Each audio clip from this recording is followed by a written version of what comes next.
What's up, guys? We're here with Henri Dopheide and Lucas Windel, who played at the German National 2022. What did you do? We both played Tenyi Swordsoul. I came 7th after Swiss and ended up in top 16. And I came 42nd after Swiss and lost in top 8. And we actually played each other on in the top 16 round, and he won. Yeah. So yeah, let's see the deck. Yeah, sure. So it's Tenyi Swordsoul. I'm not going to explain why we play 3 of this, 3 of this, 2 of this, and 3 of this. That's pretty standard. Also the Tenyis. You've seen this 1,000 times. 3 Ashuna, 3 Vishuddha, 2 Adara. And actually the blue one, not everyone is playing this one, but it's really good. We are playing the Heavenly Circle, so you can do a lot of things with it. You can play around hand traps, or going second is pretty good against Swordsoul, especially because you can dodge Shishao and other things. And if you play Heavenly, it's actually a mine out, and the card was great overall. Yeah. And you can also keep it. You can also play it without circle or if you side out circle, because this enables you to end onto synchro monsters if you just open one Ashuna and Longyan, because you can summon this off the deck with Ashuna and then make Chishao, banish the trap, generate a token, and make a rank 10. And it's actually not the worst to hard draw, because actually when I played against Lucas in top 16, I hard drew this and I just special summon it, did the monk and crashed into the only Shishao he had to pop the Shishao, and then I could do my combo and win the game. Alright, that's for the Tenyis. Hand traps, we played 3 Ashes obviously, and only 1 Veiler. We play 1 Veiler because if you start with the Tenyis and do the Shao Feng and the trap card, you can, like Blackout, you can destroy your Shao Feng and 2 cards of your opponent, and then you can search a tuner. That's why we searched the 1 Veiler if we need it, or if we also already have the Ash, so that's why we played 1. Also 3 impermanents, and we actually decided to play Droplet main deck because there are a lot of combo decks out there, and this was actually an amazing card, right? Yeah, for me it was also very amazing. I sometimes wished I played more hand traps in general, because I lost a lot of die rolls to combo and didn't really open a lot of hand traps against them, so I just watched them play, but it was still pretty sure the correct decision to play these over additional hand traps. Yeah, for sure. For other spellcasts we played 2 Desires, it's obviously really good. 1 Caught by the Grave, that was also really good. And then we played 2 Circles, 2 Vessel. Some people are playing 3 of this, none of this, or 3 of this, none of this, but I really liked 2-2 ratios. You really don't want to open like more of 1 copy of those, and that's not going to happen if you play only 2-2, or it's rather unlikely. And I really like this because this is super good going first. If you start with another 10, you can do a lot of things. It's pretty broken. I always cited this out going second actually, because it's not that good going second, but it's amazing going first. Yeah, and this enables you to play around Token Collector and Nibiru a lot, because this is like an instant Shao Feng or Draco Berserker, which plays around like whatever you choose to, and yeah. Yeah. Also 3 Emergence and the Blackout. That's for the main deck. In the extra deck,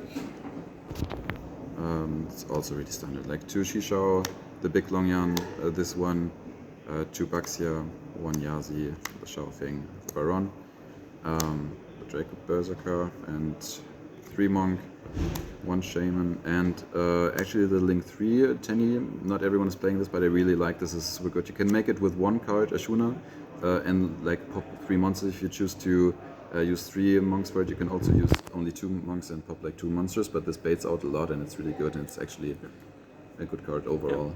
Yeah. And this won me game 2 against Henri, and this won me my top 64 match against Drytron, because I had no way to out the Armor Fate Ritual monster that's like skill drain for synchros, XYZs, and fusion monsters besides that. Yeah, so that was really good. For the side deck, 3-dimensional barrier. This was probably for me the worst side deck card. It wasn't terrible, but I didn't really like it. I didn't play too much mirror, and in the mirror, I don't know, it's like pretty fine, but it's actually good going second in the mirror.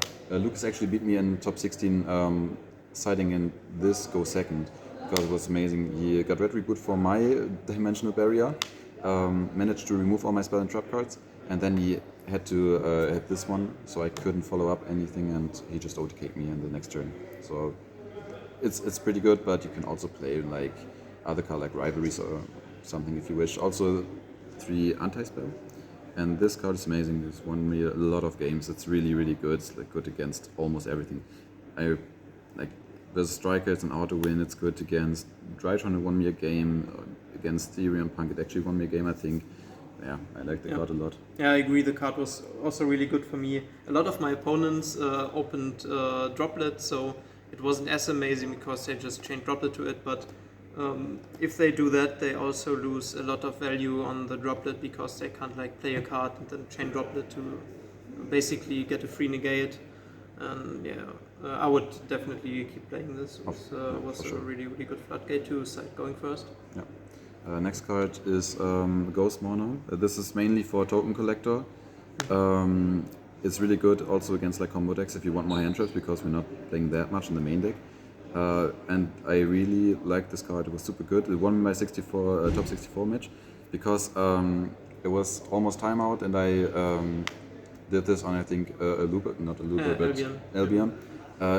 And then he had the full com. He did everything, but he also overextended and removed the card I monoed, so he took 2,500 damage, and then I just won a timeout. So yeah, this card actually won me the top 64 match in timeout. For back row removals, Lightning Storms and Duster. I think this is actually really good if people playing more trap decks like Eldritch, or this is actually good against Flunderies as well. I didn't side them too much because I mainly played against combo decks, but overall I think they're good. Yeah, I played against 3 Flunderies, so I kind of sided it a lot. It was really good whenever I drew it. I even drew 3 against Flunderies at some point. And because I could resolve 2 in 2 different turns, it won me the game. So. I don't know if I would necessarily keep playing it moving forward in tournaments where there's not as much of a casual player base like at Nationals, but it's definitely worth considering. Yeah, and also one Red Reboot. I pretty much fight this every time I go second because everyone is playing like D-Barriers. I mean, anti-spell is not that good against Swordsoul, but you just have to side this because you lose 2-dimensional barrier, and if you draw this, you just win the match from there probably. And this was also the card that Lucas used to win the game in top 16. And we couldn't decide on the 15th side deck card. This was actually really funny because we decided on this one card. We were considering like Change of Heart or one trap trick for an additional barrier, which would probably be very bad because the card was not that great. Yeah. And we decided on 1 Kaiju. And the 1 Kaiju was so insane, I can't believe it. This card always came when I needed it. I played against Edigmista and I lost the first round because I lost like the die roll and he did the tower, I couldn't out it. Game 2 I win, and in game 3 I just draw this for the out of the tower and I won the game, and I thought like this was the best card ever. Really, I liked it a lot. This won me a match against Dragonlink because I had no good out for Burrow and Dragon besides Droplet, an extra Dragon monster and this. And I slammed this on Burrow and Dragon and ended up winning the match. It was really good. I would maybe going forward play a different Kaiju because in top 8 I actually kinda lost because this is level 8 and they can take out Hulk into Formula Synchron and make Baroness with this, which was really unfortunate. Like didn't really have a choice. I couldn't really Kaiju anything else to prevent that from happening, but yeah, the idea was that you can use this against Flunder, against the barrier statue, but that wasn't really an issue. And it's actually really cool that you can bounce this back with Vishuda to use it again next turn or on another card, so it was pretty cool, yeah. That's the whole deck. Thank you guys so much for watching. Shoutouts to my team E-Man Games and everyone that supported me through the tournament, and thank you so much. Yeah, from my side also obviously shoutouts to my team and to all of my friends supporting me. Shoutouts to Brecho for borrowing me most of the cards, or like the whole engine and everything, and shoutouts to Alex, and Thanks for the deck profile, and see ya.